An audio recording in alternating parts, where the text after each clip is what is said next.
شهر رمضان الذي أنزل فيه القرآن هدى للناس وبينات من الهدى والفرقان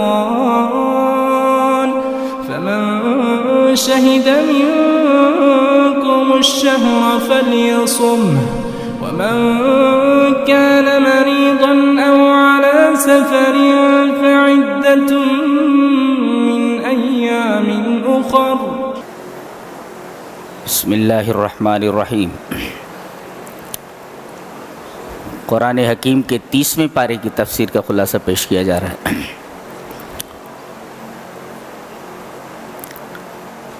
اللہ فرما رہا ہے کہ ہماری نعمتیں بے شمار ہیں، اتنی کہ تم گننا چاہو تو گن نہیں سکتے۔ وَإِن تَعُدُّوا نِعْمَتَ اللَّهِ لَا تُحْصُوهَا، یہاں اللہ نے بہت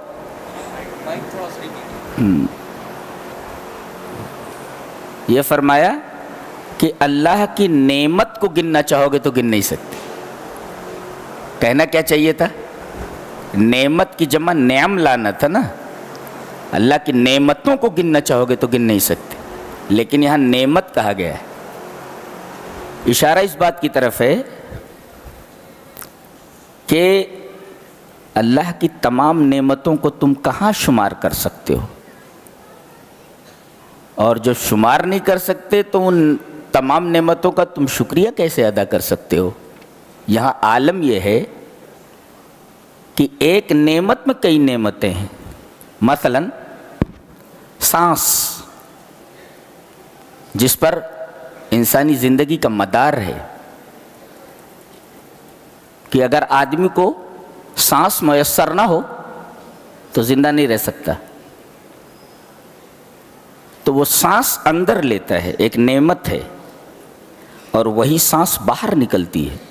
دیکھیے، ایک نعمت میں دو نعمت تو سامنے ہی دکھ رہی ہے کہ اگر آدمی سانس نہ لے تو مر جائے گا، اور یہ ہوا، یہ سانس اندر جا کر رک جائے، باہر نہ نکلے تو بھی مر جائے گا۔ تو گویا کہ ایک ہی سانس کا اندر جانا یہ اللہ کی بہت بڑی نعمت ہے، اور پھر اسی سانس کا، اسی ہوا کا باہر نکلنا یہ بھی اللہ کی بہت بڑی نعمت ہے۔ تو ایک نعمت میں دو نعمت تو صاف دکھ رہی ہے۔ تو اگر تم اللہ کی نعمت کو شمار کرنا چاہو تو شمار نہیں کر سکتے۔ اور ان تمام نعمتوں میں ایک بڑی نعمت نیند ہے، نیند ہے، نیند۔ اللہ نے فرمایا وَجَعَلْنَا نَوْمَكُمْ سُبَاتًا، دیکھیے ہم نے تمہاری نیند کو کاٹ دینے والی بنایا ہے۔ کاٹ دینے والی، نیند کسی چیز کو کاٹ دیتی ہے؟ جی ہاں، نیند کاٹ دیتی ہے تھکان کو، تھکان کٹ جاتی ہے، اور دوسرے درد کو کاٹ دیتی ہے۔ آدمی کو نیند آ جائے تو درد سے سکون مل جاتا ہے۔ آدمی اگر بہت تھکا ہوا ہو تو نیند اس کی تھکاوٹ کو کاٹ دیتی ہے اور اس کی جگہ اسے راحت میسر ہوتی ہے۔ اور آدمی اگر درد میں مبتلا ہے، نیند آ جائے تو اس کا درد ختم ہو جاتا ہے، اس کا درد کم ہو جاتا ہے۔ اس کا مطلب یہ ہوا کہ نیند یہ اللہ تبارک و تعالیٰ کی بہت بڑی نعمت ہے۔ وَجَعَلْنَا نَوْمَكُمْ سُبَاتًا، ہم نے تمہاری نیند کو کاٹنے والی بنایا ہے۔ یہ نیند کاٹ دیتی ہے تھکان کو، یہ نیند کاٹ دیتی ہے درد کو۔ کتنی بڑی بات ہے یہ نیند جو اللہ تبارک و تعالیٰ آپ کو عطا کرتا ہے۔ اچھا، اس ایک نعمت میں ایک اور نعمت سامنے دکھائی دیتی ہے، کیا؟ کہ اللہ تبارک و تعالیٰ نے نیند کو رات کے ساتھ مخصوص کر دیا ہے۔ کیوں؟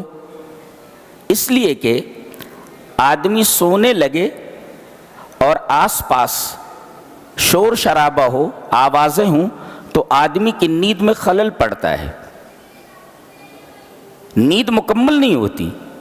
تو اللہ تبارک و تعالیٰ نے نیند کو رات میں مقرر فرمایا ہے، اس میں چوپائے بھی نیند لے لیتے ہیں، اور شور شرابہ بھی نہیں ہوتا، اور آدمی کو مکمل راحت نصیب ہو جاتی ہے۔ اس لیے اس ایک نعمت کے اندر ایک دوسری نعمت بھی نظر آ رہی ہے کہ اللہ تعالیٰ نے رات میں جب کہ شور شرابہ کم ہو جاتا ہے، نیند کو رات کے لیے مقرر فرمایا ہے۔ آگے فرمایا ہم نے رات کو لباس بنایا ہے۔ کیا تعبیر ہے اللہ، کیا ایکسپریشن ہے، بولنے کا انداز۔ ہم نے رات کو لباس بنایا ہے۔ جی، یہ رات کی تاریکی انسان کو ویسے ہی ڈھانک لیتی ہے جیسے آدمی کو اس کا لحاف اور اس کی چادر ڈھانک لیتی ہے۔ اتنا سمجھ میں آیا؟ اب اس ڈھکی ہوئی چیز میں، یہ ڈھکنے والی جو چیز ہے، وہ ڈھکی ہوئی چیز کیسی ہے؟ بھئی یہ لباس ہے، یہ چادر پھیلا دی اللہ نے تاریکی کی، لیکن اس چادر کے اندر بھی اللہ تبارک و تعالیٰ دیکھ رہا ہے کہ کون سو رہا ہے، کون جرم کر رہا ہے، کون چوری کر رہا ہے، اور کون سجدوں میں ہے، کون آنسو بہا رہا ہے، کون رو رہا ہے، کون مجھے یاد کر رہا ہے۔ اللہ فرما رہا ہے کہ ہم نے رات کو لباس بنایا ہے، لیکن ہم دیکھتے ہیں کہ تاریکی کے اس لباس میں کون سجدے میں پڑا ہوا ہے، کون میرے حضور رو رہا ہے، گڑ گڑا رہا ہے، کس کو جہنم کی فکر ہے، کس کو جنت کی خواہش ہے، وہ سب میں دیکھ رہا ہوں۔ اس لباس کے اندر بھی وَجَعَلْنَا اللَّيْلَ لِبَاسًا، ہم نے رات کو لباس بنایا ہے۔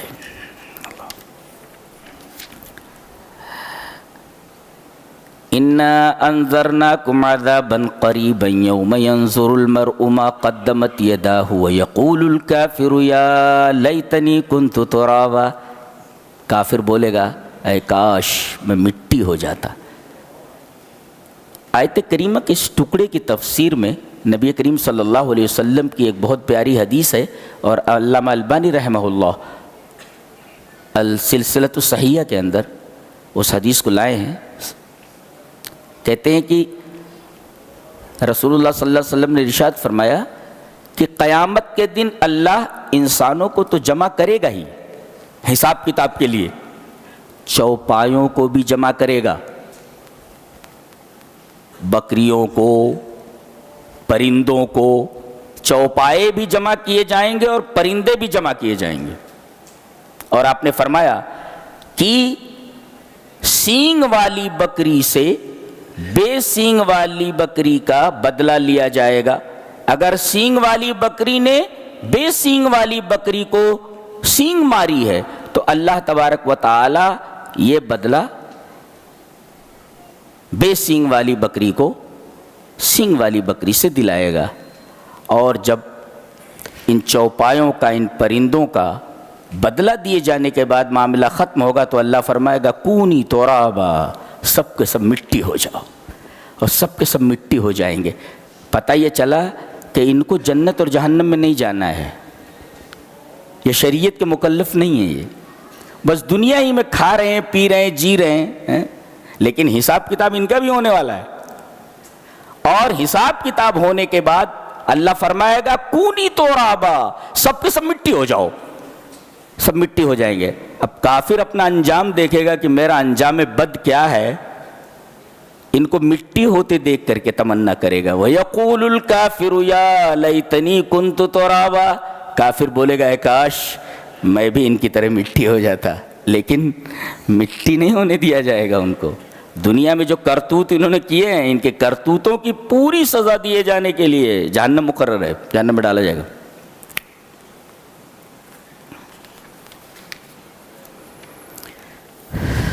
فرمایا گیا کہ ایک ہے خواہش نفس اور ایک ہے اللہ کی خشیت، اللہ کا ڈر۔ ایک ہے خواہش نفس، دل جو چاہے کرے، دل کی تمنا، دل کی خواہش، دیٹ از کالڈ ہوا، خواہش نفس۔ اور ایک ہے اللہ کی خشیت۔ ایک مفسر کہتا ہے کہ خشیت اللہ والہوا ضدان لا یجتمعان، کہ اللہ کا ڈر اور خواہش نفس یہ دونوں ایک دوسرے کے اپوزٹ ہیں، پانی اور آگ ہیں، یہ دونوں جمع نہیں ہو سکتے۔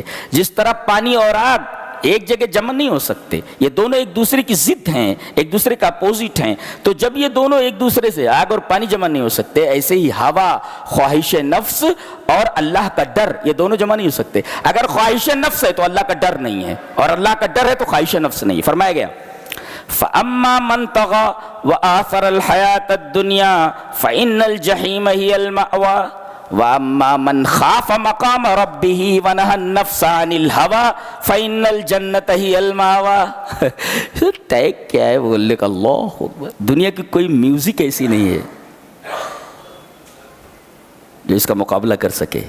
انداز ہے بولنے کا، اور از اول تاخر اس میوزک کا ردم نہیں بدلتا ہے، اتنا خوبصورت ردم ہے. فَأَمَّا مَنْ طَغَى وَآثَرَ الْحَيَاةَ الدُّنْيَا فَإِنَّ الْجَحِيمَ هِيَ الْمَأْوَى وَأَمَّا مَنْ خَافَ مَقَامَ رَبِّهِ وَنَهَى النَّفْسَ عَنِ الْهَوَى فَإِنَّ الْجَنَّةَ هِيَ الْمَأْوَى. دیکھ رہی اسٹائل کیسی بولنے کی اس بار. قربان جائیے اس ایکسپریشن کے اوپر، اس انداز کے اوپر. ایسا کوئی بولتا ہے کیا؟ کیا بولتا ہے؟ اور جو اپنے رب کے حضور کھڑا ہونے سے ڈر گیا، دیکھا ڈر، اللہ کا خوف. وَنَهَى النَّفْسَ عَنِ الْهَوَى، اور نفس کو ہوا سے روک لیا. ہوا مانے خواہش نفس. دیکھ رہے ہیں، خوف الہی اور ہوا دونوں کو ایک ساتھ ذکر کیا گیا ہے. تو گویا اللہ سے ڈرنا ہے، یہ پوزیٹو، اور وَنَهَى النَّفْسَ عَنِ الْهَوَى، اور خواہش نفس سے اپنے آپ کو روکنا ہے، یہ نگیٹو. گویا کہ یہ دو تار مل جائیں تو جیسے بجلی جل جاتی ہے، نگیٹو اور پوزیٹو تاروں کے ملنے سے بجلی جل گئی، ایسے ہی یہ پوزیٹو اور نگیٹو تار اگر مل جائیں تو جنت آپ کے لیے ہے.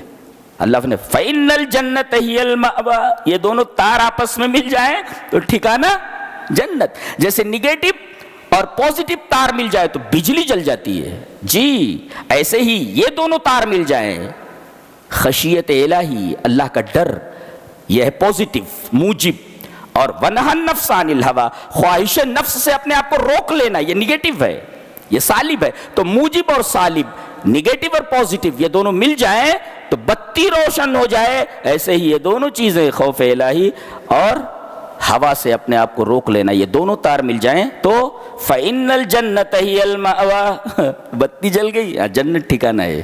جی ایک موجب ایک سالب ہے. کیا بات کہی گئی ہے. مسئلہ یہ نہیں ہے کہ قیامت کب آئے گی. کچھ لوگ یہی پوچھتے تھے اور بولتے تھے مرسا اس کا کہاں ہے. مرسا جانتے کیا ہوتا ہے؟ کیا بولنا چاہیے تھا؟ آپ کہہ رہے قیامت آئے گی، تو قیامت کب آئے گی ایسا بولنا تھا نا. آئے گی کہتے تھے یہ لنگر انداز کب ہوگی. لنگر انداز سمجھتے ہیں کس کو بولتے؟ یہاں کہیں دیکھا میں نے، کہیں لکھا ہوا لنگر ہاؤس لکھا ہوا ہے. تو ایک لنگر ہوتا ہے جہاں پر کھانا بنتا ہے، اور لنگر جو ہوتا ہے یہ وہ جو شپ ہوتی ہے بڑی بڑی، اس کو اگر کہیں روکنا ہوتا ہے تو لوہے کا بڑا وزنی رسے میں بندھا ہوا ہوتا ہے کوئی ایک مادہ، اس کو سمندر میں ڈال دیتے ہیں تو جہاز کھڑا ہو جاتا ہے. اس کو کہتے ہیں مرسا. یعنی اسی وجہ سے مرسا کہتے ہیں بندرگاہ کو. عربی میں مرسا بولتے ہیں بندرگاہ کو، اور مرسا مانے ٹھہرنا. تو یہ بولتے تھے، طنز دیکھو، آپ کا یہ قیامت کا جو جہاز ہے یہ چلا تو ہے، اب بول رہے ہیں لنگر انداز کب ہوگا. دیکھیں مرسا بول کر کے نبی کریم صلی اللہ علیہ وسلم پر طنز کر رہے ہیں. یہ جہاز چلا، رکے گا کب یہ پوچھ رہے ہیں. یسألونک عن الساعۃ ایان مرساہا،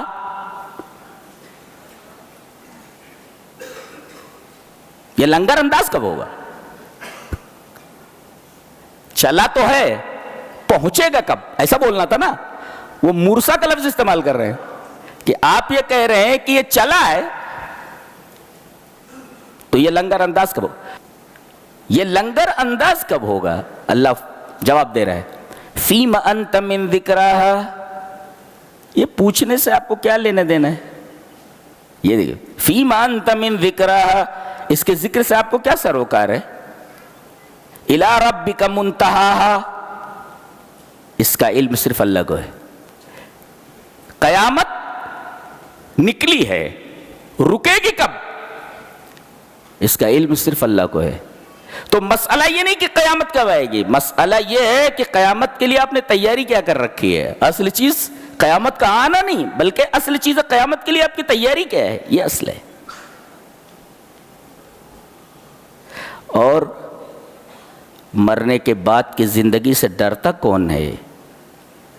انما انت منذر من یخشاھا، آپ اس کو ڈرائیں جو قیامت سے ڈر رہا ہو. جس کے اندر قیامت کا خوف نہ ہو اسے آپ بتاتے رہیے. پورا قرآن اس کے کان میں اڈیل دیجئے، کوئی فائدہ نہیں ہے. اب قیامت کتنی خوفناک ہے، کتنی ہاریبل ہے، وہ بتایا جا رہا ہے. کأنہم یوم یرونہا لم یلبثوا الا عشیۃ او ضحاھا. دنیا میں 60 سال 65 سال 100 سال کی زندگی گزار لی ہے، وہاں پہنچے. اللہ فرما رہا ہے قیامت کو دیکھ لینے کے بعد انہیں ایسا لگے گا جیسے وہ ایک صبح یا ایک شام گزار کر آئے ہیں، پورا دن بھی نہیں. جی جی جی جی اللہ. 60 سال مستی کیا انہوں، 100 سال اپنی منمانی زندگی گزاری. اللہ فرما رہا ہے کہ یہ 100 سال یا 60 سال 70 سال کی جو زندگی ہے، قیامت کو دیکھنے کے بعد ایسا لگے گا ہیبت میں کہ جیسے ایک صبح گزار کر آئے ہیں، پورا دن نہیں. کہا جا رہا ہے عشیۃ او ضحاھا، ضحا صبح یا ایک شام. اللہ. حضرت حسن بصری کہتے ہیں کہ یابن آدم، اے آدم کی اولاد، هذه الحیات الدنیا انما ہی غدوۃ او روحۃ اما تصبر عن المعصیہ. کتنا شاندار تفسیر ہے ذات کریمہ پر حسن بصری کا. وہ کہہ رہے ہیں کہ اے آدم کی اولاد، اے انسان، جب یہ دنیا ایک صبح یا ایک شام کے برابر ہے تو کیا ایک صبح ایک شام تو گناہ سے نہیں رک سکتا؟ کیسا ہے تو؟ اللہ اکبر، کتنی شاندار بات کہی گئی. اللہ نے فرمایا کأنہم یوم یرونہا لم یلبثوا الا عشیۃ او ضحاھا. ایک شام کے برابر 100 سال کی مستی نظر آئے گی. 100 سال ایک صبح کے برابر، ایک شام کے برابر. حضرت حسن بصری کہتے ہیں یابن آدم، اے آدم کی اولاد، هذه الحیات الدنیا انما ہی غدوۃ او روحۃ اما تصبر عن المعصیہ. جب قرآن بولتا ہے کہ پوری زندگی دنیا کی صرف ایک صبح یا ایک شام کے برابر ہے، تو کیا ایک صبح ایک شام اللہ کی معصیت سے، اللہ کی نافرمانی سے نہیں رک سکتا؟ چاہے تو کر سکتا ہے، تو رک سکتا ہے. کتنی پیاری بات کہی گئی ہے. اللہ.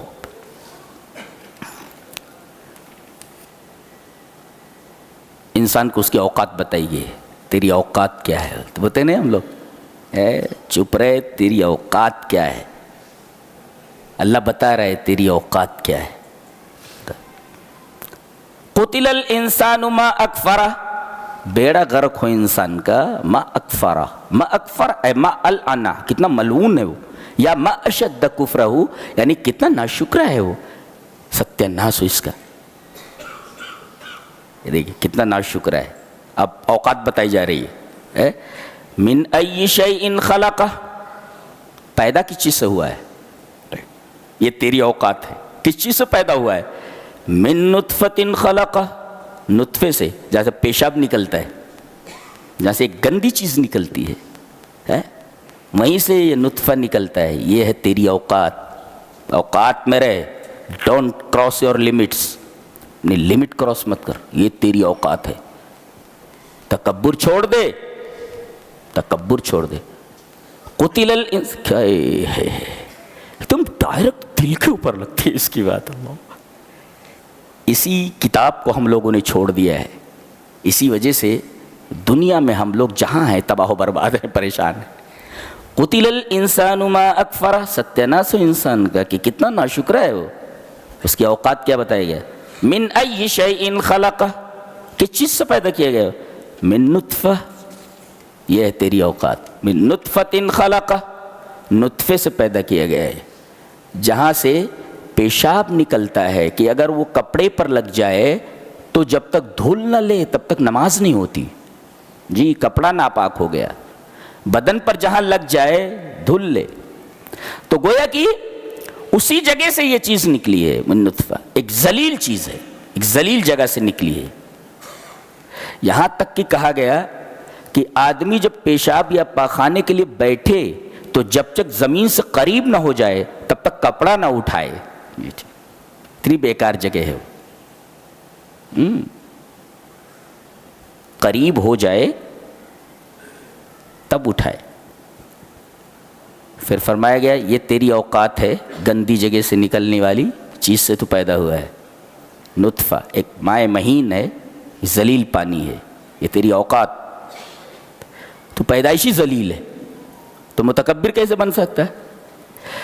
اور اس کے بعد فقدرہ, نطفے سے پیدا ہوا تو فقدرہ کا مطلب کیا؟ اور بتائیں تیری اوقات کیا ہے؟ تیری مدت حیات لکھی ہوئی ہے. حدیث مسلم میں ہے, اللہ کے رسول صلی اللہ علیہ وسلم نے ارشاد فرمایا کہ جب انسان بن جاتا ہے, 40 دن نطفہ رہتا ہے, 40 دن علقہ رہتا ہے, 40 دن مضغہ رہتا ہے, اس طریقے سے جب انسان مکمل تیار ہو جاتا ہے تو فرشتہ بولتا ہے, اللہ فرماتا ہے لکھ. فرشتہ کہتا ہے ما اکتب ماذا اکتب, کیا لکھوں؟ اللہ فرماتا ہے لکھ, اب یہ تیار ہو گیا نا بن کر کے, لکھ اجل لکھ اس کی, کب تک جیے گا, یہ کتنے سال جیے گا, 10 سال 20 سال 50 سال, لکھ دے. ٹھیک ہے, ہی نوٹڈ اٹ ڈاؤن, لکھ دیا اس نے. اچھا پھر کہا جا رہا ہے لکھ رزق لکھ دے, کتنا ملنے والا ہے اس کا. اس کا مطلب اللہ تبارک و تعالیٰ نے رزق کو اپنے ہاتھ میں لے رکھا ہے. جی رزق اس کے ہاتھ میں ہے. اگر انسانوں کے ہاتھ میں رزق رکھ دے تو دوسرے کو زندہ نہیں رہنے دے گا, کھانے کے لیے مار ڈالے گا, کھانے کے لیے ترسا ڈالے گا. تو رزق اللہ تبارک و تعالیٰ نے اپنے ہاتھ میں لے رکھا ہے. اور اسی طرح نبوت بھی اپنے ہاتھ میں لے رکھی ہے. اللہ نے فرمایا رزق ایک حقیر چیز ہے, وہ میں نے تمہارے ذمہ نہیں کیا ہے. تو نبوت کے بارے میں بولتے محمد صلی اللہ علیہ وسلم پر کتاب کیوں اتر رہی ہے, ہمارے اوپر کیوں نہیں اتر رہی ہے؟ تمہارے اوپر اتر رہی. ارے جب رزق کی ذمہ داری ہم نے تمہارے اوپر نہیں سونپی ہے, اسے اپنے ہاتھ میں لے رکھا ہے, تو نبوت ایک گرا بحث ہے, ہم اسے تمہارے ہاتھ میں کیوں دے سکتے ہیں؟ اور ہم جانتے ہیں کہ کون کس چیز کا بوجھ اٹھانے کے لائق ہے. نبوت کا بوجھ کون اٹھا سکتا ہے؟ محمد کے اندر وہ چیز تھی صلی اللہ علیہ وسلم, اس لیے نبوت ہم نے انہیں دی. کیا لکھ؟ اس کی مدت حیات لکھ دے, کتنے دن جیے گئے. گویا کہ موت مقرر ہے, اتنے دن جینے کے بعد اسے مر جانا ہے. ایک رزق لکھ دے, کتنا کھائے گا. واللہ کہتا ہوں جس دن اللہ نے لکھ دیا کہ تجھے 10 روپیہ ملے گا, کسی بھی طریقے سے کوشش کر لے تو 10 روپے سے زیادہ نہیں ملے گا. رزق لکھ دیا گیا ہے, لکھ دیا اس نے. اب اللہ فرما رہا ہے ایک اور چیز لکھ دے, عمل لکھ دے. یہ عمل کیسا کرے گا, جہنمیوں والا یا جنتیوں والا عمل لکھ دے. ہی نوٹڈ اٹ ڈاؤن آلسو, اس نے بھی یہ بھی لکھ دیا, اس نے لکھ دیا. اب اس کے بعد کہا جا رہا ہے کہ لکھ دے کہ یہ شقی ہے یا سعید ہے, بدبخت ہے یا نیک بخت ہے, جنت میں جانے والا یا جہنم میں, لکھ دے. یہ 4 چیزیں لکھ دی جاتی ہے, اس کو کہتے ہیں قدرہ. تو سب کچھ تو ہمارے ہاتھ میں ہے, سب کچھ. تیری مثال اس گھوڑے کی سی ہے جس کے گلے پہ رسی ڈال دی گئی ہے اور کھوٹے سے ٹھونک دیا گیا, کھوٹے میں باندھ دیا گیا. اب وہ چرتے چرتے تھوڑی دور تک جاتا ہے اور اس کے بعد رسہ کھنچ جاتا ہے, پھر وہیں سے گھوم کر کے ادھر آ جاتا ہے, اس سے باہر نہیں جا سکتا. تو اس گھوڑے کی طرح ہے جس کے گلے میں رسی ڈال کر کے کھوٹے سے ٹھوک دیا گیا ہے. تیری یہ اوقات ہے. اجل مقرر ہے, کب تک جیے گا. رزق مقرر ہے, عمل مقرر ہے, جنت میں جائے گا کہ جہنم میں جائے گا یہ بھی مقرر ہے. یہ تیری اوقات. پھر ثم السبیل یسرہ, اس کی 2 تفسیر کی گئی ہے. ایک تو یہ کہ تیری پیدائش کو ہم نے آسان کر دیا ہے.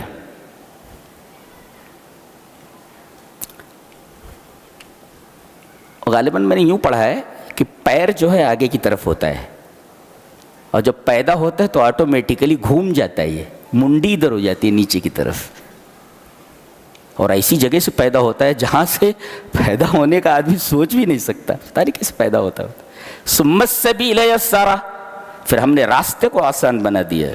پیدا کیسے ہو تو پیدا ہوتا ہے، وہ بھی ہمارے ہاتھ میں ہے. اور ایک مطلب اس کا یہ کہ ہم نے تمام اندازے مقرر کیے اور پھر تیرے لیے خیر اور شر کی راہ بھی بتا دی. یہ خیر کا راستہ ہے اور یہ شر کا راستہ ہے. بتا دیا گیا کہ یہ جنت کی طرف جانے والا راستہ ہے اور یہ جہنم کی طرف جانے والا راستہ. ثم السبیل یسرا، اب تیری زندگی گزر گئی. ثم اماتہ، یہ نہیں کہ مر جاتا، اماتہ مار دیتا ہے اس کو. اس کا مطلب موت میرے ہاتھ میں ہے جس طرح زندگی میرے ہاتھ میں ہے. اور یہ بھی یاد رکھ، اپنی مرضی سے نہ تو پیدا ہوتا ہے اور نہ اپنی مرضی سے تو مرتا ہے. پیدائش بھی میرے حکم سے، میری اجازت سے، اور موت بھی میری اجازت سے. تو کیا ہے تو چاروں طرف سے تو گھرا ہوا ہے، تیری کیا اوقات ہے؟ ثم اماتہ، پھر اس کو مار دیتا ہے. پھر فاقبرہ، پھر اسے قبر میں لوگ ڈال دیتے ہیں. اور پھر یہ تیری اوقات ہے، نیچے چلا گیا قبر میں. ثم اذا شاء انشرہ، پھر ایک مدت کے بعد سور پھونکا جائے گا اور تجھے اٹھا لیا جائے گا. یہ زندگی کا پورا سفر ہے، بیان کر دیا گیا. اللہ اکبر. یہ پورا سفر اگر آدمی کو معلوم ہو اور ہمیشہ یاد رکھے تو آدمی کبھی غلط کام نہیں کر سکتا. اس کی زندگی کا پورا سفر بیان کر دیا گیا ہے. تیری زندگی کا سفر کیا ہے؟ جرنی آف یور لائف، زندگی کا سفر کیا ہے، پوری تفصیل بیان کر دی. 5 رشتہ دار، الاقرباء الخمسہ، 5 قریبی. کون کون ہیں؟ بھائی، ماں، باپ، بیوی، بیٹے. یہ 5 قریبی رشتہ دار ہیں، الاقرباء الخمسہ. آپ کو کوئی تکلیف دینے لگے، آپ کا بھائی آپ کے سامنے کھڑا ہو جاتا ہے آپ کی مدد کے لیے. ماں چلاتے ہوئے باہر نکل آتی ہے، میرے بیٹے کے اوپر کیسے ہاتھ اٹھا رہا ہے. باپ آ جاتا ہے، بیوی آ جاتی ہے، بیوی یہ بھی آ جاتی ہے، ایسی ایسی گالیاں دیتی کہ کان سے دھواں نکلنے لگے. بولے تو صاحبتی، صاحبہ مینس بیوی. اور مردوں والی گالیاں دیتی ہے لوگ، صاحبتی یو بنی. اور پھر بیٹے آ جاتے، میرے ابا کو ہاتھ نہیں لگانا. یہ 5 رشتے ہیں، ان کو کہتے ہیں الاقرباء الخمسہ. 5 انتہائی قریبی رشتہ داریاں. آدمی دنیا میں مصیبت کے وقت، تکلیف کے وقت انہی کی پناہ لیتا تھا. اللہ فرما رہا ہے یہ جن کی پناہ تو دنیا میں لیتا تھا، تیرے بہت قریبی تھے نا، تجھے دیکھ کر بھاگیں گے یہ کہ کہیں تو ان کے اوپر نظر نہ ڈال دے. یوم یفر المرء من اخیہ وامہ وابیہ وصاحبتہ وبنیہ لکل امرئ منہم یومئذ شأن یغنیہ. ہر آدمی کو اپنی پڑی ہوگی. وہاں آدمی اپنے بھائی سے بھاگے گا، اپنی ماں سے بھاگے گا، اپنے باپ سے بھاگے گا، اپنی بیوی سے بھاگے گا، اپنے بیٹوں سے بھاگے گا. دیکھ رہے ہیں، یہ 5 انتہائی قریبی رشتے ہیں. یہ رشتے نہیں رہ جائیں گے وہاں. آدمی اپنے عملوں کا خود ذمہ دار ہے. آج ہم اپنے بھائی کے لیے، اپنے بیٹوں کے لیے کیا کیا نہیں کرتے ہیں. حلال و حرام کی کوئی تمیز نہیں کرتے. یہ سب آپ کا ساتھ چھوڑ دینے والے ہیں. آپ کے ساتھ کوئی جانے والا نہیں ہے. آپ کو ایک نیکی دینے کے لیے کوئی تیار نہیں. جن کے لیے آپ اپنی پوری زندگی تج دیتے ہیں، قربان کر دیتے ہیں.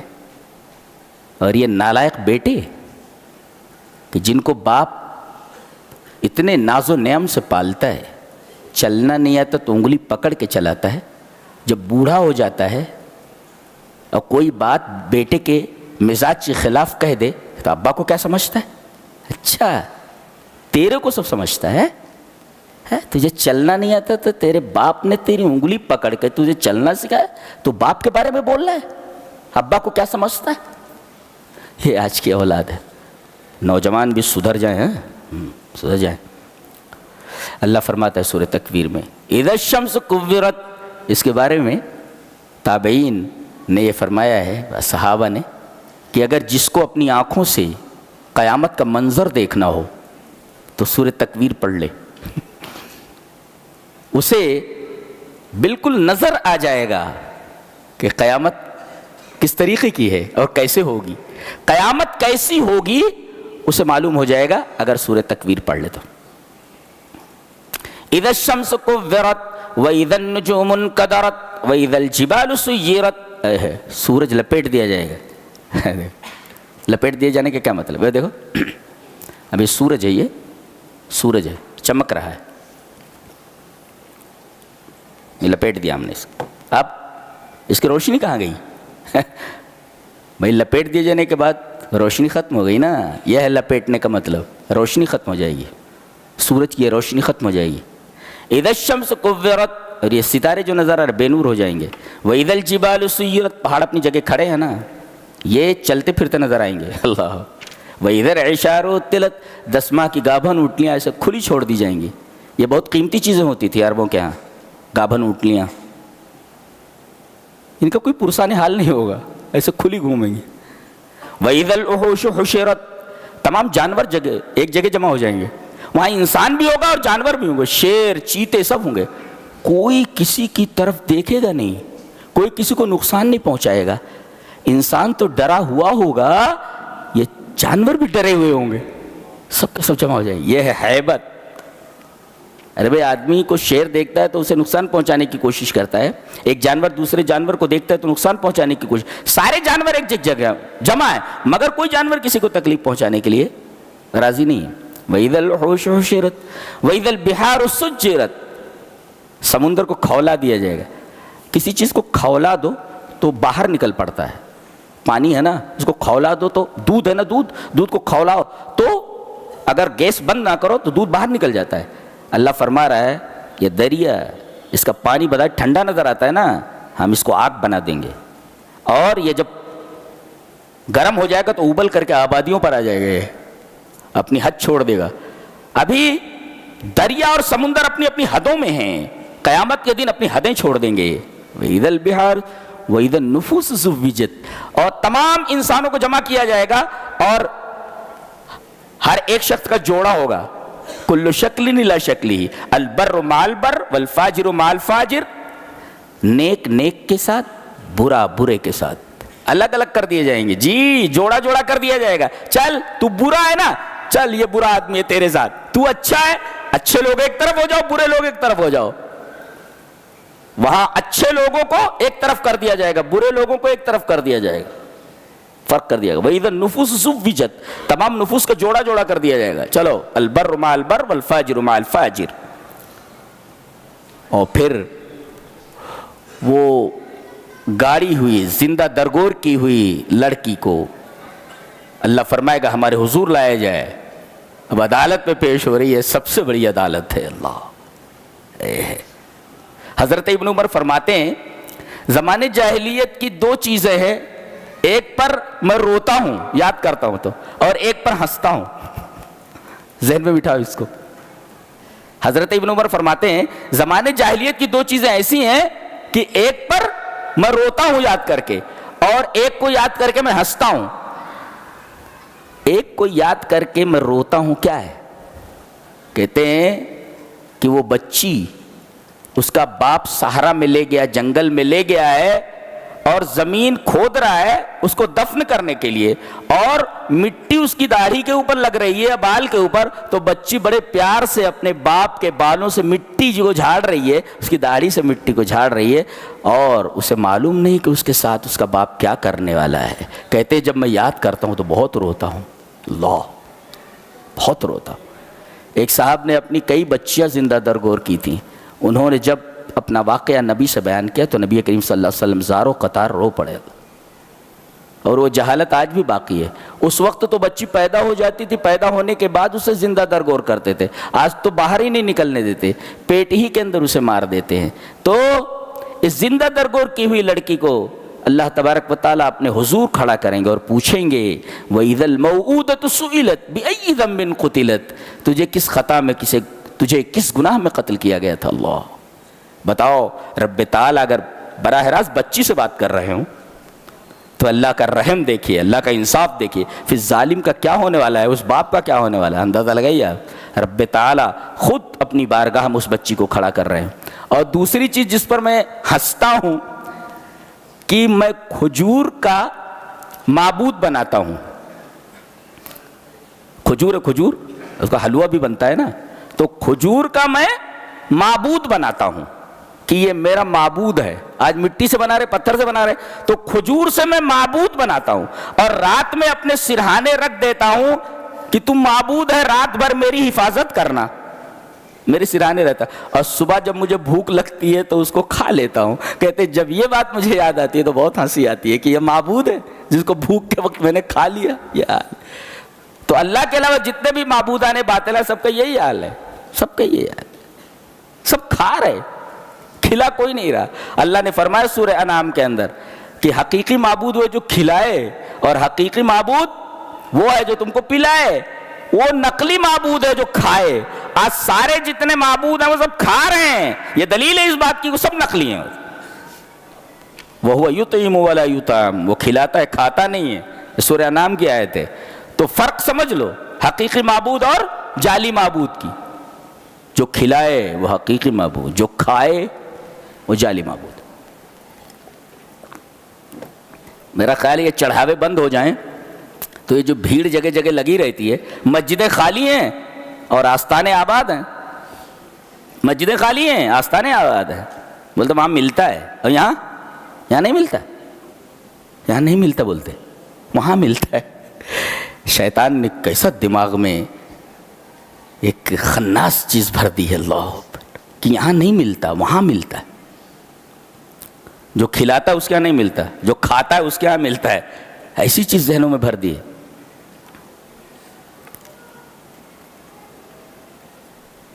آگے فرمایا گیا وَإِذَا الصُّحُفُ نُشِرَتْ، تمہارے صحیفوں کو پھیلا دیا جائے گا، یہ پڑھ، دنیا میں جو کرتوت تو نے کیے ہیں نا وہ سب یہاں نوٹ ڈاؤن ہے۔ یہاں دیکھ، ایک مفسر لکھتا ہے جب یہ صحیفے تیرے سامنے کھول دیے جانے والے ہیں تو دنیا میں ذرا حساب سے چل، اس لیے کہ کیا کہ تو پسند کرے گا کہ بری چیزیں تو نے کی اور بری چیزیں دیکھے تو قیامت کے دن لکھا ہوا کیا ہے۔ کوئی آدمی غلط چیز کرے اور وہ چیز لکھی ہوئی ہو اور اسے دکھایا جائے تو نے کیا کیا ہے، کتنا شرمندہ ہوگا۔ تو شرمندگی سے بچنے کے لیے ضروری ہے کہ آج ہی اچھے اعمال کر رہا ہوں تاکہ دیکھنے میں تمہیں خوشی ہو، برے اعمال دیکھ کر کے تمہیں بہت تکلیف ہوگی۔ لہذا تم کیا پسند کرتے ہو کہ آج برے کام کرو اور صحیفے کھولے جائے تو صحیفوں میں تمہارے تمام کرتوتوں کا نوٹ ڈاؤن ہو؟ تو اچھے کام کر لو تاکہ صحیفے جب تمہارے سامنے کھولے جائیں تو تمہارے نیک اعمالوں میں تمہیں دکھائی دے، برے اعمال نہیں۔ بہت تکلیف ہوگی تم کو اپنے برے اعمالوں کو دیکھ کر۔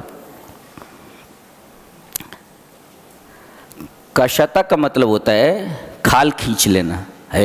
قدرت دیکھ رہے ہیں اللہ کی، آسمان جس کی طرف آدمی پہنچ نہیں سکتا، اللہ فرما رہا ہے آسمان کی کھال کھینچ لوں گا میں۔ اللہ پاور دیکھ رہے ہیں ہمارے رب کا۔ وَإِذَا السَّمَاءُ كُشِطَتْ، جب آسمان کی کھال کھینچ لی جائے گی، دیکھو کہ بڑی ہستی بول سکتی ہے جی، آسمان کی کھال کھینچنا بولے تو اوقات ہے کسی کی؟ یہ دیکھیے ہمارے رب کا مرتبہ دیکھیے، عظمت دیکھیے۔ اور جب آسمان کی کھال کھینچ لی جائے گی، پاور دیکھ رہی، پاور کتنے، اللہ، اور جہنم کو بھڑکا دیا جائے گا، جنت کو قریب لے آیا جائے گا۔ وَإِذَا الْجَحِيمُ سُعِّرَتْ، جہنم کو بھڑکا دیا جائے گا۔ وَإِذَا الْجَنَّةُ أُزْلِفَتْ، حکم دیا جائے گا جہنم کو بھڑکا دو، حکم دیا جائے گا جنت کو قریب لے آؤ۔ عَلِمَتْ نَفْسٌ مَّا أَحْضَرَتْ، انسان نے جو کچھ کیا ہے سب اس کے سامنے آ جائے گا، سب حاضر کیا جائے گا۔ اللہ کیا بات ہے۔ اب آئیے ایک علمی بحث کر لیتے ہیں ایک آیت کریمہ پر، متوجہ ہیں؟ یا ایھا الانسان ما غرک بربک الکریم الذی خلقک فسواک فعدلک فی ای صورۃ ما شاء رکبک۔ کیسا کلام ہے، کہیں بے ہنگم نہیں دکھتا، بلکہ ردم ہے، از اول تا آخر کلام کا انداز یہ۔ اللہ فرما رہا ہے اے انسان ما غرک بربک الکریم، اپنے رب سے تجھے کس نے دھوکے میں ڈال دیا ہے؟ ایک صاحب کہہ رہے ہیں کہ اللہ نے خود کہہ دیا ہے کہ آدمی گناہ کیوں کرتا ہے؟ اللہ کا کرم دیکھ کر کے کر لیتا ہے. بولے تو اللہ کریم ہے، بولتا ہے بخش دے گا، بہت رحیم ہے وہ. تو کس چیز نے تجھے دھوکے میں ڈال دیا ہے؟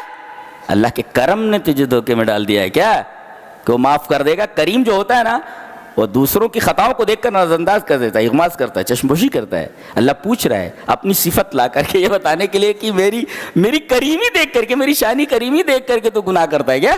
یا ایھا الانسان ما غرک بربک الکریم. ہمارا رب کیسا ہے دیکھو، محبت کیے جانے کے لائق ہے، سچی محبت کیے جانے کے لائق ہمارا رب ہے. یا ایھا الانسان ما غرک بربک الکریم. تجھے کس نے دھوکے میں ڈال دیا ہے اپنے رب سے کہ تو گناہ پر گناہ کیے چلا جا رہا ہے؟ میری شانی کریمی دیکھ کر کے، ما غرک بربک الکریم، میں کریم ہوں اس وجہ سے تو گناہ کرتا ہے کہ میں بخش دوں گا. یقیناً میرے رب تیری کریمی دیکھ کر کے سب لوگ گناہ کرتے ہیں. میرے رب تیری کریمی دیکھ کر کے گناہ کر لیتے ہیں لوگ. ہم سب کو معاف کر دے، اپنی شان کریمی سے ہم کو معاف کر دے. ہم سے گناہ ہو گئے تیری شان کریمی دیکھ کر کے. تو ہمارے گناہوں کو نہ دیکھ، تو اپنی شان کریمی کو دیکھ، اپنی شان رحیمی کو دیکھ میرے رب. اب یہ تو ہوا عملی بحث، علمی بحث. الذی خلقک فسواک فعدلک. یہ دو چیزیں ہمیں دیکھنی ہیں، بلکہ تین چیزیں. تجھے پیدا کیا اس نے. پیدا کرنے کا مطلب عدم سے وجود میں لایا. تمہارا وجود نہیں تھا، اس نے تمہیں وجود بخشا ہے. ایک فسواک، تمہارا تسویہ کیا. یہ ہم تسویہ سمجھانا چاہ رہے ہیں. فعدلک، اور تمہیں حد اعتدال میں رکھا ہے. ان دونوں چیزوں کا مفہوم ہم سمجھاتے ہیں. خلقہ کا مطلب سمجھ میں آیا؟ نہیں تھے، نتھنگ تھے، ہم نے تمہیں سم تھنگ کر دیا. یہ ہوا خلقہ کا مطلب، عدم سے وجود میں لے آئے. فسواکہ کا مطلب اللہ بتا رہا ہے کہ جو پارٹ بدن کا جہاں مناسب تھا وہیں پر رکھا ہے. یہ ہماری کاریگری ہے، اس کو تسویہ کہتے ہیں. مثلاً آدمی کے منہ کے بالکل اوپر ناک ہے. آدمی کوئی چیز کھانے لگے فوراً اس کی بو معلوم ہو جاتی کیسی ہے یہ. اگر یہ ناک پیچھے ہوتی تو کیا ہوتا؟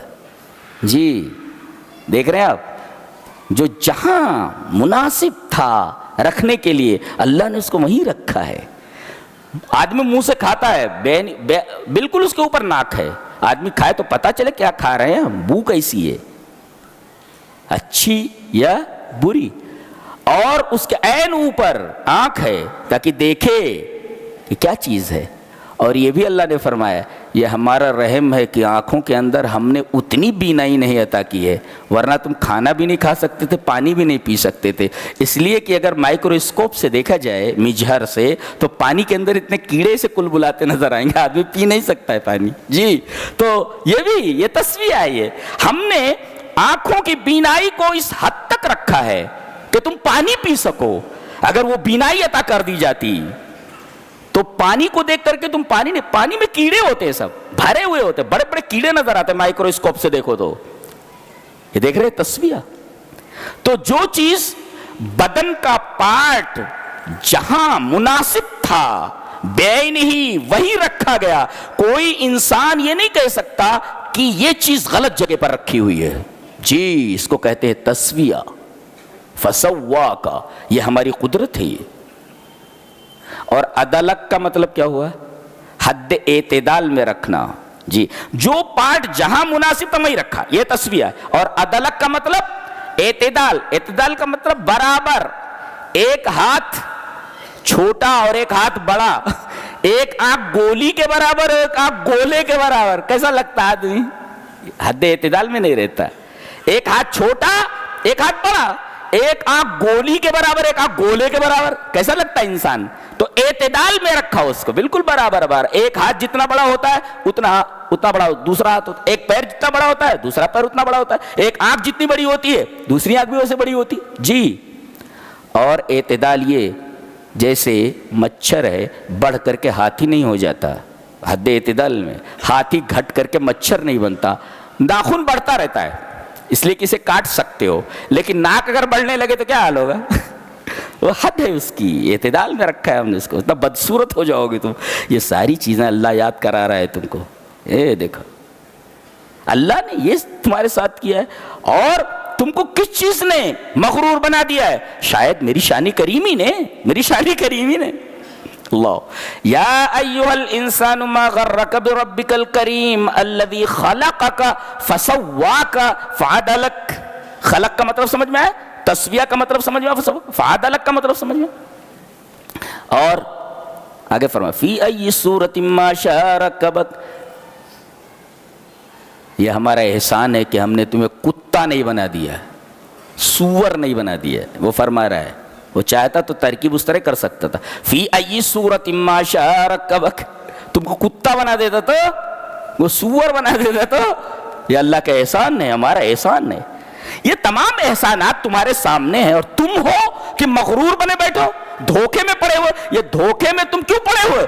شاید میری شان کریمی دیکھ کر. ایک صاحب کہہ رہے ہیں یا اے میرے رب یقیناً تیری شان کریمی دیکھ کر ہم لوگ غفلت میں پڑے ہوئے ہیں. اللہ ہم سب کو معاف کرے. کیا کتاب ہے اللہ، سبحان اللہ و بحمدہ سبحان اللہ. ایک آیت سدھارنے کے لیے کافی ہے، کوئی لمبا لیکچر دینے کی ضرورت نہیں.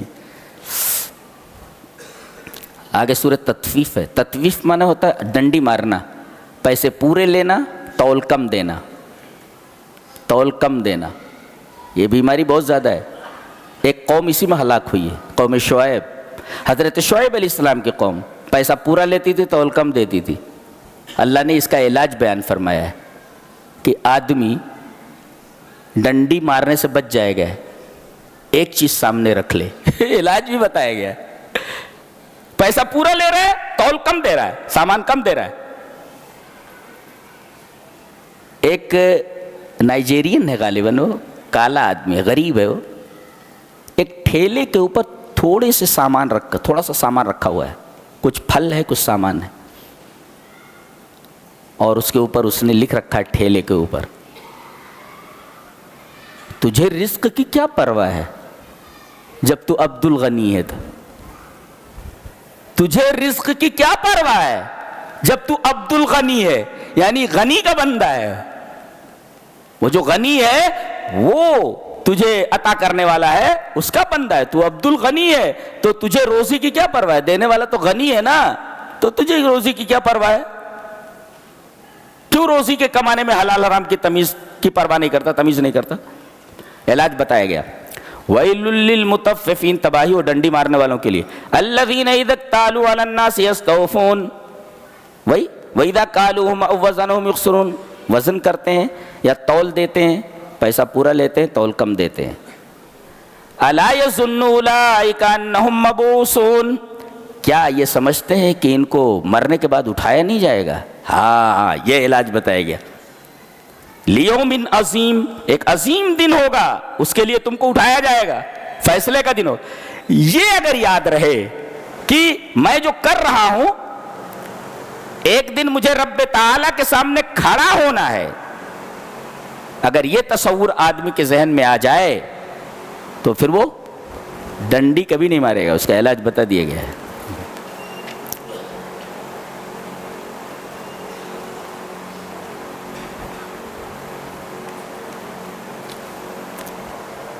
کہا جائے یہ جو بچے سائنس پڑھتے ہیں ان کے لیے، فلا اقسم بالشفق، میں شفق کی قسم کھاتا ہوں. واللیل وما وسق، رات کی قسم جب اس کی تاریکی چھا جائے. والقمر اذا اتسق، اور چاند کی قسم جب وہ مکمل ہو جائے، بدر کامل، فل مون. اچھا. لترکبن طبقا عن طبق، تم ایک طبق سے دوسرے طبق پر سواری سے جاؤ گے. ایک اسکالر ہے، باحث ہے، عبد الدائم الکحیل کر کے، عربی اسکالر ہیں. وہ کیا نام ہے ان کا؟ عبد الدائم الکحیل. وہ کہتے ہیں یہاں اشارہ ہے الاصول الی القمر، کہ آدمی ایک دن چاند پر پہنچ جائے گا. اشارہ ہے. کون کہہ رہے ہیں؟ عبد الدائم الکحیل، ایک اسکالر ہیں وہ، الباحث. وہ کہہ رہے ہیں کہ اس میں اشارہ اس بات کی طرف ہے کہ ایک دن آدمی چاند پر پہنچ جائے گا. اس لیے کہ یہاں لترکبن ہے، ایک طبق سے دوسرے طبق کی طرف سوار ہو کر جائے گا. اور یہاں مرکب سے مراد راکٹ وغیرہ ہے، ایک سواری ہے تیز رفتار. تو اس میں الوصول الی القمر کی طرف اشارہ کیا گیا ہے کہ ایک دن آدمی پہنچ جائے گا چاند پر. اور جانتے ہیں فما لہم لا یؤمنون، اس سے اشارہ اس بات کی طرف ہے کہ سب سے پہلے کوئی کافر ہی پہنچے گا. کیا نام تھا اس کا؟ نیل آرمسٹرانگ، کیا وہ نام تھا؟ It is right. کیا نام تھا اس کا؟ نیل آرمسٹرانگ. کافر تھا وہ. فما لہم لا یؤمنون، کیا بات ہے کہ وہ ایمان نہیں لاتے، اشارہ ہے کہ پہنچنے والے کافر. عبدالدائم الکحیل کا یہ تفسیر ہے اس کو. آگے بتایا گیا سورہ بروج میں کہ کچھ لوگ تھے، غالباً یمن کا کوئی علاقہ ہے، بادشاہ تھا. کچھ لوگ ایمان لے آئے، اچھی خاصی تعداد تھی. کہا کہ ایمان چھوڑ دو ورنہ تمہیں زندہ جلا دیا جائے گا. مسلمانوں کو تعلیم دی جا رہی ہے کہ تمہارے اوپر ایسی مصیبتیں بھی آ سکتی ہے زندہ جلا دیے جانے کی. گھبراؤ نہیں، ہم نے سورہ بروج نازل کر دی ہے، یہاں سے تم انسپریشن لو. انسپریشن کے لیے کیا ہوا؟ ایک بہت بڑا گڈھا کھودا گیا. اخدود میں نے گڈھا جی، اور اس کے اندر آگ جلا دی گئی اور تمام ایمان لانے والوں کو وہاں کھڑا کر دیا گیا.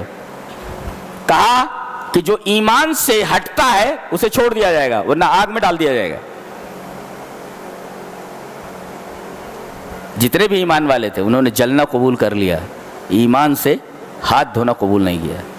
سارے لوگوں کو ڈال دیا گیا اور سب جل گئے.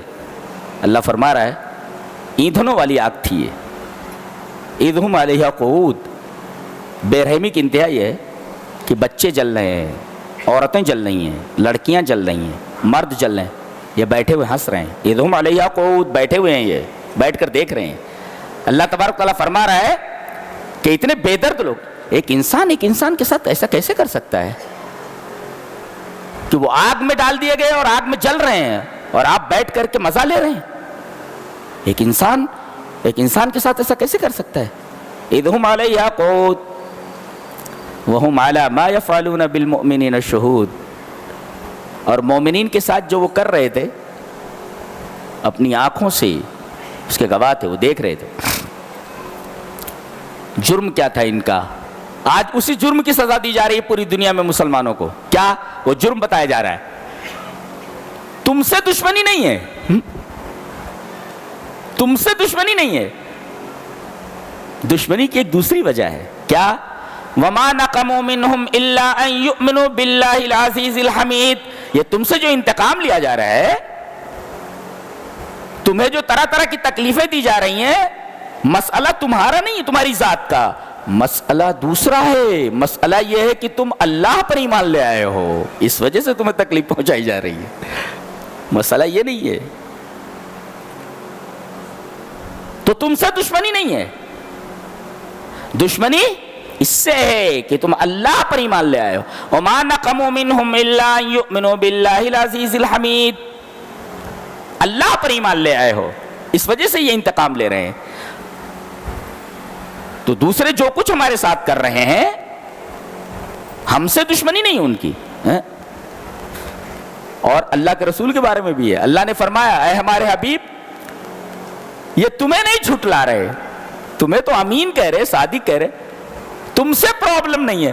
پرابلم اس تعلیم سے ہے جو تعلیم آپ لوگوں کو بتا رہے ہیں، تعلیم دے رہے ہیں، اس سے ان کو پرابلم ہے. آپ سے پرابلم نہیں ہے ان کو. تو مسلمانوں سے کسی کو پرابلم نہیں ہے. پرابلم یہ ہے کہ مسلمان اللہ تبارک و تعالیٰ پر ایمان رکھتے. یہ وجہ بتائی گئی، یہ ہمارا گناہ ہے، یہ گناہ ہے مسلمانوں کا.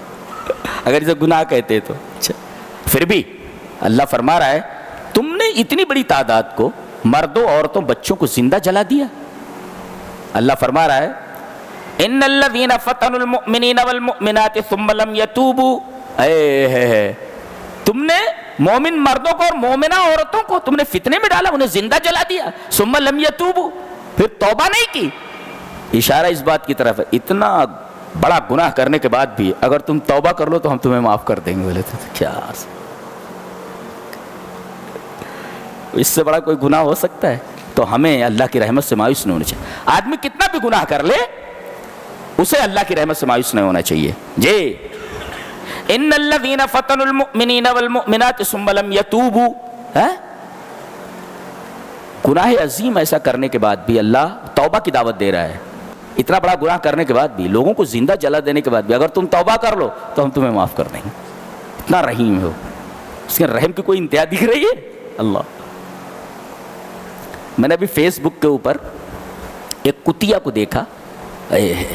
کتیا ہے، وہ بارش کی وجہ سے بلڈنگ گر گئی ہے، شاید آپ لوگوں نے دیکھا ہو. اس کا جو پپی ہے پلا، وہ پلا اس کے اندر دب گیا ہے.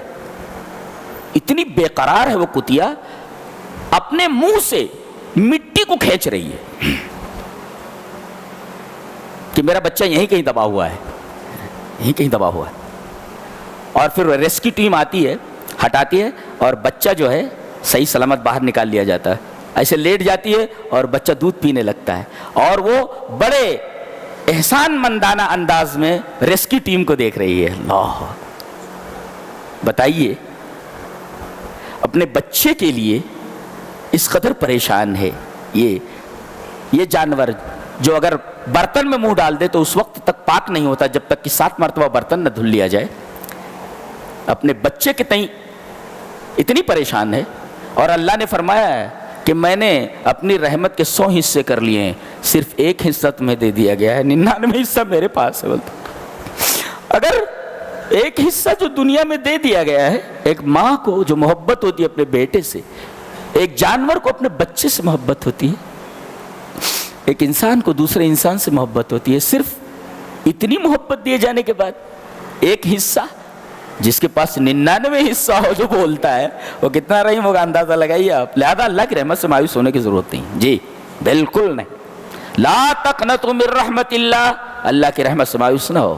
ان الذین فتنوا المؤمنین، ہاں کوشش یہ کرو، اہم یہ نہیں ہے کہ تم نے گناہ کر لیا ہے، اہم یہ ہے کہ تم نے توبہ نہیں کی ہے. توبہ اللہ کو بہت محبوب، مرنے سے پہلے توبہ کر لو. ان الذین فتنوا المؤمنین والمؤمنات ثم لم یتوبوا، پھر انہوں نے توبہ نہیں کی. بولتے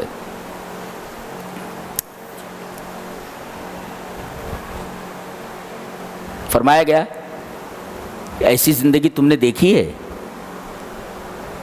کہ آدمی مر بھی نہیں سکتا، جی بھی نہیں سکتا. ایسی زندگی دیکھے ہو کبھی؟ سوچ بھی نہیں سکتے آپ کہ آدمی مر بھی نہ سکے اور نہ زندہ رہ سکے. یہ کون سی زندگی ہے بیچ بیچ والی؟ فرمایا جہنمیوں کی زندگی ہے. نہ یہ مریں گے نہ زندہ رہیں گے.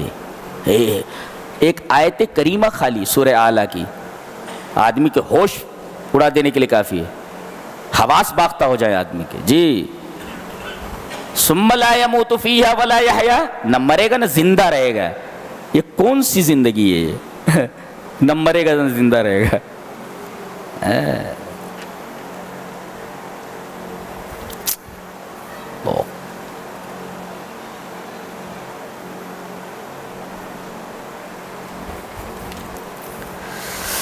سبحان اللہ وبحمدہ سبحان اللہ العظیم.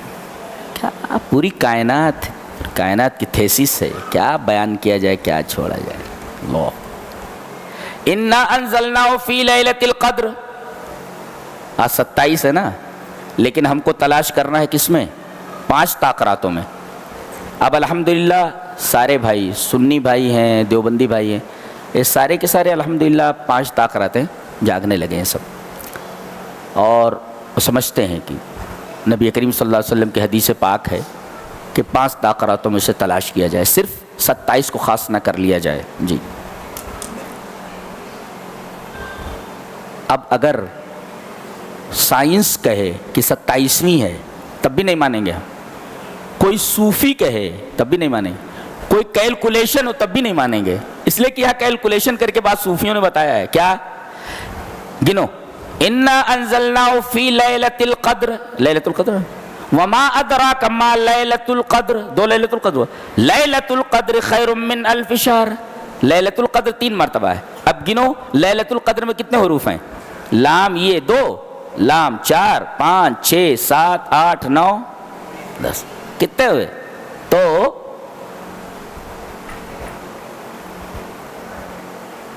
9 ہے اس میں، 9. اور 3 مرتبہ آیا ہے لیلۃ القدر لیلۃ القدر لیلۃ القدر 9 تاریخ 27 جی 27 لیلۃ القدر 3 مرتبہ ہے نا. انا انزلناه فی لیلۃ القدر وما ادراک ما لیلۃ القدر لیلۃ القدر خیر من الف شہر. تو ایک لیلۃ القدر میں 9 ہے 3 مرتبہ ہے 9 تاریخ 27 رات بول. یہ کیلکولیشن ہے, ہم اس کیلکولیشن کو نہیں مانتے, اس لیے کہ نبی نے فرمایا 5 طاقراتوں میں تلاش کرو, لہذا ہمیں 5 طاقراتوں میں تلاش کرنا یہ سنت ہے. ہم کیلکولیشن نہیں دیکھیں گے نبی کے فرمان کے سامنے. ہمارے لیے نبی کا فرمان پیارا ہے, کیلکولیشن پیارا نہیں. کیلکولیشن غلط ہو سکتا ہے. جی جی. والعصر, زمانے کی قسم. ایک بات یاد رکھو, آدمی اللہ کے علاوہ کسی کی قسم نہیں کھا سکتا, اور اللہ اپنی مخلوق کی کسی بھی مخلوق کی قسم کھا سکتا ہے. جی, چاند کی قسم کھا سکتا ہے, ابھی کھایا نا اس نے. اور اگر کوئی آدمی قسم کھا لے اور قسم توڑے تو کفارہ یمین دے. یمین مانے قسم, کفارہ قسم دے, کفارہ یمین دے. نبی کریم صلی اللہ علیہ وسلم نے اپنے اوپر شہد کو حرام کر لیا تھا. آیت اتری, یا ایھا النبی لم تحرم ما احل اللہ لک. اے ہمارے حبیب, آپ نے وہ چیز حرام کیسے کی جو ہم نے حلال کی تھی؟ شہد ہم نے حلال کیا تھا, آپ نے اس کو حرام کیوں کیا؟ اس کا مطلب اللہ تبارک و تعالیٰ جس چیز کو حلال کر دے اسے نبی حرام نہیں کر سکتا, اور حرام کر دے تو اسے حلال نہیں کر سکتا. تو نبی کریم صلی اللہ علیہ وسلم نے اپنے اوپر شہد کو حرام کر لیا تھا, آپ نے کفارہ یمین دیا. کفارہ یمین کیا ہے وہ دیکھ لیتے ہیں. قسم کا کفارہ کیا ہے؟ میں نے بتایا تھا کہ قسم 3 طریقے کی ہوتی ہے. لغو قسم, اللہ کی قسم, اللہ کی قسم. آدمی بلا ارادہ بولتا رہتا ہے تو اس پر پکڑ نہیں ہے. اور ایک پر بڑی زبردست پکڑ ہے, یمین غموس, دھوکہ دے کر کے مال بیچ رہا ہے اور اللہ کی قسم کھا رہا ہے.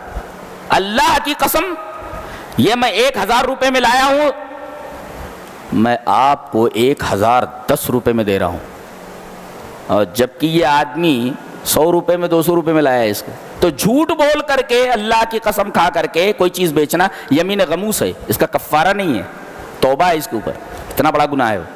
ہاں, یمین منعقدہ, عقدتم الایمان, یمین منعقدہ کے اوپر کفارہ یمین ہے. جیسے نبی کریم صلی اللہ علیہ وسلم, کوئی آدمی کہے اللہ کی قسم میں ٹھنڈا پانی نہیں پیوں گا. ارے بھائی کیوں حرام کیا تو نے؟ ٹھنڈا پانی اللہ نے حلال کیا. اللہ کی قسم میں فلاں مسلمان بھائی سے بات نہیں کروں گا. ارے بھائی 3 دن سے زیادہ اپنے مسلمان بھائی سے کینہ نہیں رکھنا چاہیے, جب بات کر لے, لیکن اب کفارہ قسم دے. کفارہ قسم کیا ہے؟ ایک تو ہے 10 مسکینوں کا اوسط درجے کا کھانا, 10 means 10, اطعام 10 مساکین من اوسط ما تطعمون اہلیکم. اوسط درجے کا کھانا 10 مسکینوں کا, 10 beggars, 10 مسکین, برابر ہے.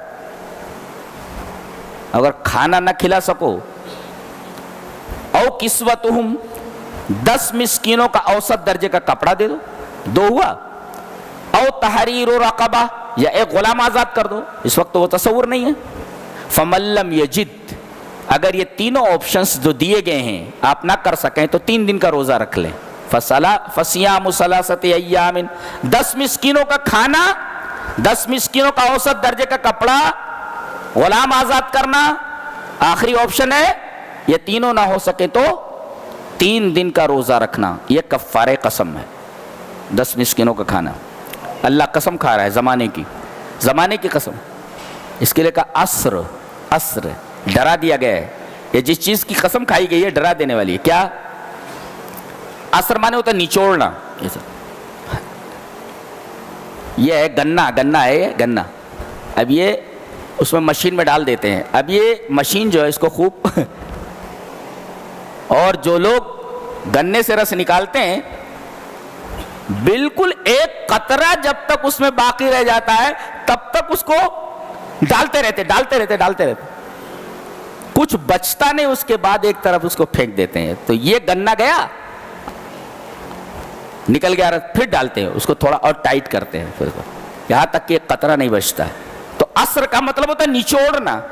اللہ فرما رہا ہے ایسی تمہاری زندگی اور اس پر گزرنے والے لمحے ہیں کہ جو لمحے گزر گئے وہ اب تمہاری زندگی میں ایسے ہی آنے والے نہیں ہیں جیسے گنے سے رس نکالنے کے بعد دنیا کا کوئی سائنٹسٹ وہ رس گنے میں نہیں ڈال سکتا. جی والعصر ان الانسان لفی خسر. لہذا what are you doing؟ بولے I am killing flies. I am killing time. تو آپ کو ٹائم کل کرنے کے لیے پیدا کیا گیا ہے. You are killing time. You are killing flies. مکھی مار رہے ہیں آپ.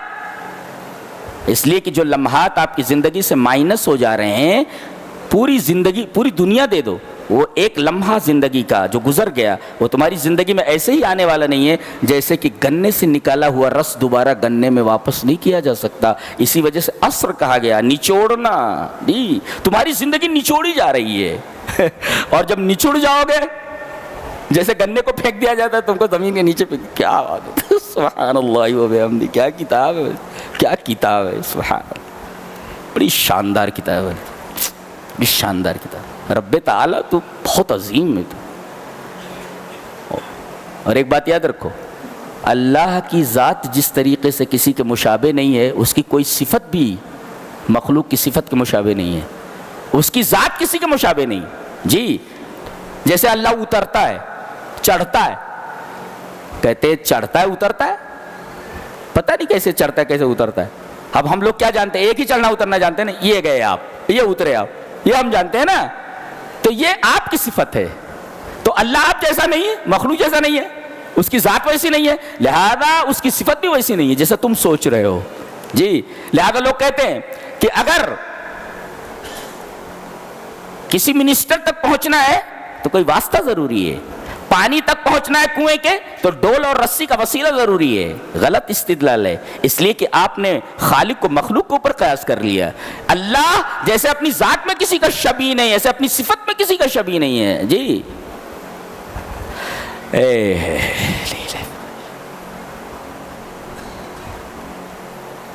اللہ کا بڑا احسان ہے. دو چیزیں اگر دے دے تو، ایک بھوک کے بعد کھانا اور خوف کے بعد امن. یہ دونوں چیزیں تو زندگی کا حاصل ہیں. آدمی چین سے روٹی کھا سکے ایک، اور وقت کے اوپر اسے روٹی مل جائے. اللہ فرما رہے میرا کتنا بڑا احسان ہے. لإيلاف قريش إيلافهم رحلة الشتاء والصيف فليعبدوا رب هذا البيت الذي أطعمهم من جوع وآمنهم من خوف. خوف کے بعد تمہیں ہم نے امن دیا. آدمی کو بھوک لگی ہوئی ہو اور اسے کھانا مل جائے کتنا خوش ہوتا ہے. کتنی بڑی نعمت ہے بھوک کے بعد کھانا مل جانا. اور خوف میں مبتلا ہو اسے امن مل جائے.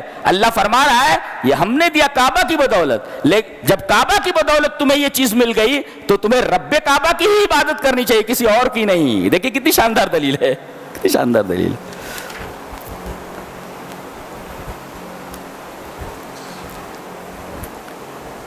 بولے نمازیوں کے لیے جہنم ہے. بولے تھا ارے نمازیوں کے لیے جہنم. بولے تو اللہ فرما رہا ہے نمازیوں کے لیے جہنم ہے، جو نماز پڑھتے ہیں ان کے لیے جہنم ہے. بولے یہ کون سے نمازی ہیں؟ ہر نمازی نے.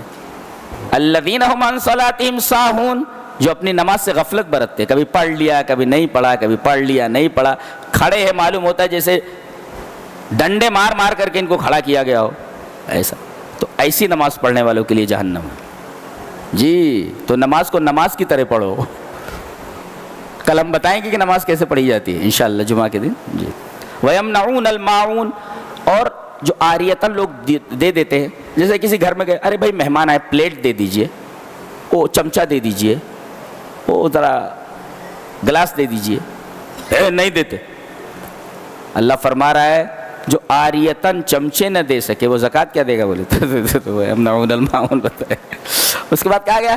انا اعطیناک الکوثر، اے ہمارے حبیب ہم نے آپ کو کوثر عطا کیا ہے. اور آپ کی شان میں جتنے بھی گستاخی کرنے والے ہیں سب ابتر ہیں. ابتر مانے دم کٹے، دم بریدہ. اور تاریخ گواہ ہے، ایک جملہ یاد رکھو، تاریخ گواہ ہے کہ جس نے بھی نبی کریم صلی اللہ علیہ وسلم کی شان میں گستاخی کی ہے اسے دنیا میں تباہ و برباد کر دیا گیا ہے، باقی نہیں رکھا گیا ہے. شاہ کسریٰ نے روم کے بادشاہ کے پاس نبی کا خط پہنچا تو مارے غرور کے اس نے نبی کا بھیجا ہوا خط پھاڑ دیا، اللہ نے اس کی حکومت پھاڑ دی جی۔ لہذا نبی کی عظمت اتنی ہے، نبی کی شان اتنی بڑی ہے کہ نبی کی شان کو اللہ نے اتنا بلند کر رکھا ہے کہ کوئی نبی کی شان میں گستاخی کر دے تو اسے آخرت میں سزا تو ملنے والی ہے، دنیا میں اسے تباہ و برباد کر دیا جاتا ہے۔ یہ قاعدہ ہے یہ اللہ کا، اس سے پتہ چلتا ہے کہ اللہ اپنے حبیب کو کتنا چاہتا ہے اور ہمیں اللہ کے رسول صلی اللہ علیہ وسلم سے کتنی محبت کرنی چاہیے۔ درود شریف تو پڑھ لیجیے۔ اللہم صلی علی محمد وعلی آل محمد کما صلیت علی ابراہیم وعلی آل ابراہیم انک حمید مجید۔ اللہم بارک علی محمد وعلی آل محمد کما بارکت علی ابراہیم وعلی آل ابراہیم انک حمید مجید۔ آخر میں دو صورتیں ہیں، سورہ فلق، سورہ ناس، غضب کی صورتیں۔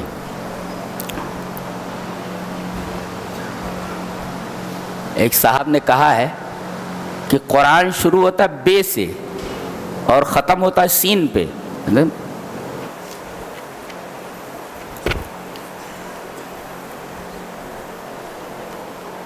بے سے شروع ہو رہا ہے، ختم کہاں ہو رہا ہے؟ سین پہ، ورنہ بس بولے بے سین بس۔ قرآن بس کرتا ہے، آپ کی زندگی کو بنانے کے لیے قرآن حکیم بس ہے، آپ کی آخرت کو بنانے کے لیے قرآن حکیم بس۔ اس میں دیکھیں قل اعوذ برب الفلق من شر ما خلق ومن شر غاسق اذا وقب ومن شر النفاثات في العقد ومن شر حاسد اذا۔ سورہ فلق پہلے، سورہ ناس بعد میں۔ نقطہ کیا ہے اس میں؟ اللہ کی ایک صفت کے ذریعے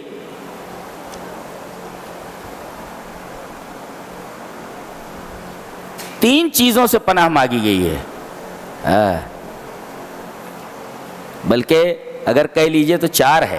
من شر ما خلق، من شر غاسق اذا وقب، ومن شر النفاثات فی العقد، ومن شر حاسد اذا حسد۔ میں اس کو کھول کر کے بیان کرتا ہوں۔ ایک ہے شر المخلوقات، جس میں جنات اور انسان ہے، من الجنۃ والناس، آخر میں کہا گیا نا، مخلوقات کا شر ہے۔ کبھی جنوں سے ہم کو شر پہنچتا ہے، شیطانوں سے برائی کے راستے پر ڈال دیتے ہیں، شر ہی ہے۔ کبھی انسانوں سے ہمیں شر ملتا ہے، کوئی برا ساتھی مل گیا، اور موبائل کو جو غلط یوز کر رہے برا ساتھی وہ موبائل ہے جی۔ تو ایک ہے شر المخلوقات من شر ما خلق، اچھا، اور دوسرے کیا ہے؟ شر الزمان، زمانے کا شر، اور ان میں سب سے بڑا شر رات کا شر ہے۔ دن میں آدمی گناہ نہیں کرتا، جیسے ہی سورج ڈوبتا ہے گناہوں کے اڈے سجنے شروع ہو جاتے ہیں۔ تو یہ ہے شر الزمان، زمانہ یعنی رات۔ یہ ومن شر النفاثات فی العقد، اور ایک ہے شر النفوس، نفس کا شر، اس میں سب سے اہم حسد ہے، ومن شر حاسد اذا حسد۔ اور ایک چیز اور ہے جس میں سر فہرست جادو آتا ہے، شر الاعمال۔ تو کتنے ہوئے؟ شر المخلوقات من شر ما خلق، اس میں سر فہرست جنات اور انسان۔ شر الزمان، جس میں سر فہرست رات ہے، یہ گناہوں کا اڈا ہے۔ اور تیسرے شر الاعمال، اور اعمال میں سب سے بری چیز جادو ہے۔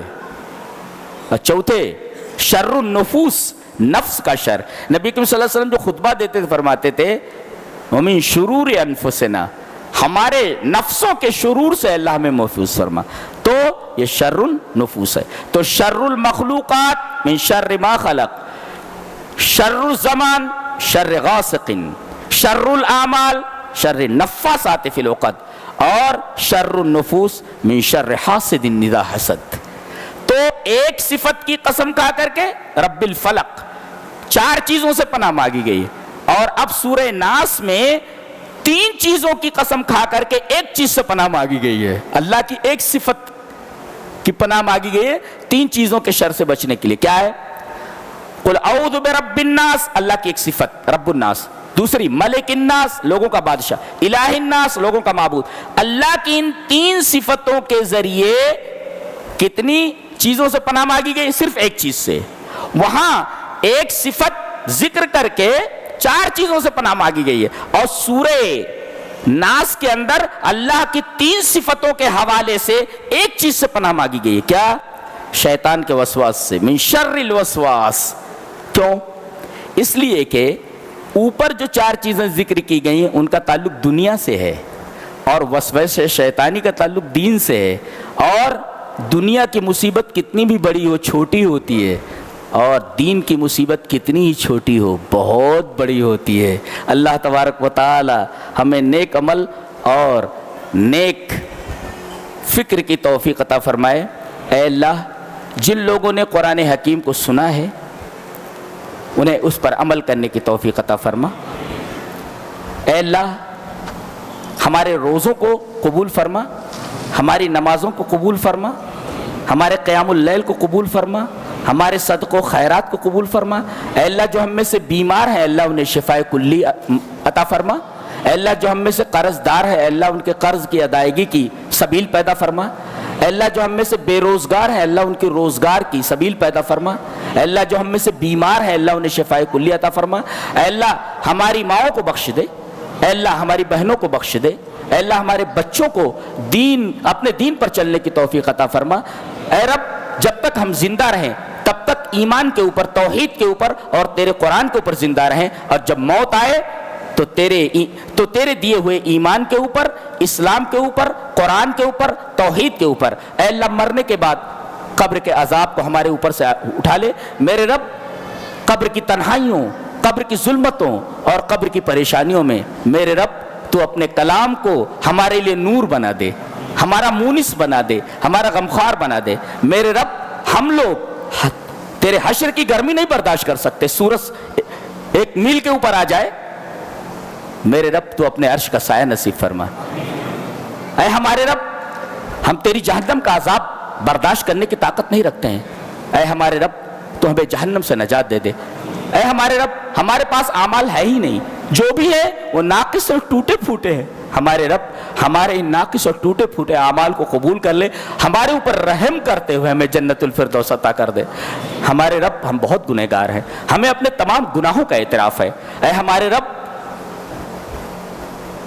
ہماری زندگی کا ہر ورق سیاہ ہے، ہمارے رب کہیں حسنات نہیں دکھ رہی ہیں، چاروں طرف سیئات ہی سیئات دکھ رہی ہے۔ اے ہمارے رب تو ہماری برائیوں کو، ہماری سیئات کو حسنات میں بدل دے۔ اے ہمارے رب، ہمیں اعتراف ہے کہ ہمارے گناہ پہاڑوں جیسے ہیں میرے رب، مگر تیری رحمت بہت وسیع ہے، تو ہمارے گناہوں کو نہ دیکھ، اے ہمارے رب تو اپنے رحم کو دیکھ۔ اے اللہ، ہمارے اوپر رحم فرما، ہم تمام مسلمانوں کے اوپر رحم فرما۔ ہم جس ملک میں رہ رہے ہیں اس ملک میں امن و امان قائم کرن، اس ملک میں امن و امان کی فضا پیدا فرما۔